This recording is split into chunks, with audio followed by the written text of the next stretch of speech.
Bismillahirrahmanirrahim. Assalamualaikum warahmatullahi wabarakatuh. Perkenalkan, nama saya Sri Rahma Hidayati, NIM 202401010425 dari kelas PGMIA. Di sini saya akan menyampaikan materi tentang perkembangan teknologi dan perubahan tren di masyarakat. Baik, langsung saja kita simak videonya. Pendahuluan, perkembangan teknologi khususnya teknologi digital telah menjadi pergerakan perubahan sosial yang sangat cepat karena memenuhi cara masyarakat berkomunikasi, bekerja, belajar, membentuk opini, hingga membangun identitas sosial.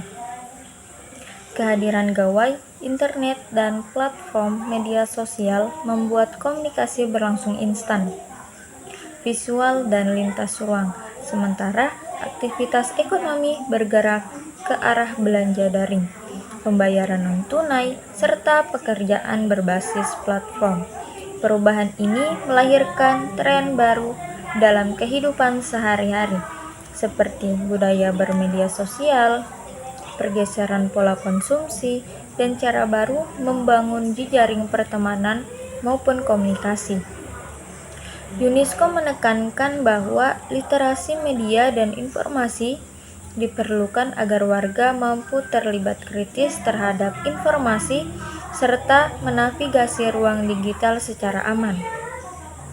Di balik peluang tersebut muncul risiko yang tidak kecil, terutama misinformasi atau hoaks, manipulasi opini, dan polarisasi. Arus informasi yang cepat sering membuat orang membagikan konten tanpa verifikasi. Sementara, komentar atau unggahan dapat berdampak sosial. Misalnya, memicu stigma, perundungan, atau konflik. Karena itu, pendidikan perlu menyiapkan peserta didik termasuk anak-anak untuk memahami hak dan tanggung jawab sebagai warga di era digital, seperti etika berkomunikasi, penghormatan terhadap privasi, dan kemampuan berpikir kritis terhadap informasi. Selanjutnya masuk materi. Yang pertama, teknologi sebagai agen perubahan sosial. Teknologi dapat dipahami sebagai seperangkat alat, sistem, dan pengetahuan yang digunakan manusia untuk memecahkan masalah dan meningkatkan kualitas hidup. Namun, dalam perspektif sosial, teknologi bukan sekedar alat netral, ia ikut membentuk cara manusia berinteraksi, mengorganisasi kegiatan ekonomi, dan membangun budaya. Ketika teknologi baru masuk, masyarakat mengalami perubahan pada tingkat level. Yang pertama, struktur sosial, yang kedua, relasi, dan yang ketiga, nilai-nilai. Perubahan sosial berbasis teknologi sering bergerak cepat karena didorong oleh kemudahan akses informasi dan jaringan. Akibatnya, masyarakat mengalami pergeseran kebiasaan. Bagi pembelajaran IPS SD, kondisi ini menuntut guru mengajak siswa membaca perubahan sosial secara sederhana tetapi bermakna. Yang kedua, perubahan tren masyarakat di era digital. Tren masyarakat adalah pola perilaku preventif dan praktik sosial yang meluas dalam periode tertentu. Di era digital, tren banyak dipengaruhi oleh platform seperti media sosial, marketplace, aplikasi pesan, serta arus informasi real-time. Beberapa tren yang relevan untuk IPS SD antara lain yang pertama, tren komunikasi cepat dan visual. Contohnya seperti konten pendek, emoji, video singkat, dan pesan instan membuka komunikasi lebih ringkas tetapi berisiko miskomunikasi. Yang kedua, ekonomi digital.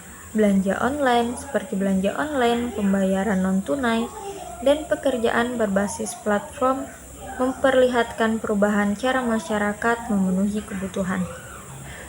Yang ketiga, tren pembentukan opini publik, yaitu informasi menyebar cepat tetapi tidak selalu benar. Dan yang keempat yaitu tren budaya populer digital, yaitu seperti game online, influencer, dan budaya challenge seperti membentuk gaya hidup anak. Yang ketiga, literasi media informasi dan kewargaan digital. Untuk siswa SD, literasi media dan informasi menekankan kemampuan mengakses, mengevaluasi, menggunakan, serta memproduksi informasi serta kritis dan bertanggung jawab. UNESCO menekankan MIL dan kompetensi digital agar masyarakat mampu menavigasi aman di lingkungan online dan terlibat kritis dengan informasi. Dalam konteks SD, literasi media dan informasi perlu diturunkan menjadi kebiasaan sederhana yang bisa dipraktikkan. Yang pertama, cek sumber, cek bukti, cek tujuan, dan etika digital. Kewargaan digital di SD dapat diarahkan pada 3 pilar. Yang pertama aman, yang kedua etis, yang ketiga orang lain, dan yang keempat kritis. Yang keempat, implikasi bagi pembelajaran IPS SD. Desain pembelajaran berbasis teknologi dan HOTS agar IPS SD relevan dengan perubahan teknologi dan tren masyarakat. Desain pembelajaran perlu menekankan yang pertama konteks nyata, yang kedua aktivitas bermakna, yang ketiga keterampilan berpikir tingkat tinggi HOTS, dan yang keempat penggunaan teknologi yang fungsional bukan sekedar gaya. HOTS dapat dipahami melalui taksonomi Bloom, revisi, dari mengingat, memahami, menerapkan, hingga menganalisis, mengevaluasi, dan mencipta. Dalam IPS SD, HOTS dapat diwujudkan lewat tugas seperti yang pertama analisis, yang kedua evaluasi, yang ketiga kreasi. Pemanfaatan teknologi bisa berupa peta digital, kuis interaktif, video pendek, atau portofolio digital selama selaras dengan tujuan belajar. Karena itu, strategi paling realistis adalah mulai dari teknologi sederhana yang mudah diakses, siapkan paduan langkah, gunakan rubrik penilaian yang jelas, serta dijadikan teknologi sebagai jembatan untuk aktivitas berpikir bukan tujuan akhir. Yang selanjutnya, keterkaitan materi dengan penelitian terdahulu terkait dengan penelitian. Ada 5 penelitian relevan. Yang pertama ada menurut Amri, menegaskan media digital berperan penting dengan pembelajaran dan evaluasi IPS SD, termasuk umpan balik lebih cepat dan pembelajaran lebih interaktif. Yang kedua yaitu ada TETI, yaitu menemukan tantangan utama guru dalam optimalisasi media berbasis teknologi. Itulah tadi materi yang dapat saya sampaikan. Di sini saya akan menyampaikan kesimpulannya. Perkembangan teknologi membentuk perubahan sosial dan tren baru dalam masyarakat. Sehingga IPS SD perlu hadir sebagai ruang belajar yang membantu siswa memahami realitas sosial, menguatkan literasi media informasi, serta membangun kewargaan digital yang etis dan aman. Pemanfaatan teknologi dalam IPS efektif bila diarahkan untuk menumbuhkan HOTS. Didukung desain pembelajaran yang sistematis, dan diimbangi penguatan kompetisi guru serta akses yang memadai. Mungkin hanya itu materi yang dapat saya sampaikan. Kurang dan lebihnya mohon dimaafkan. Wassalamualaikum warahmatullahi wabarakatuh.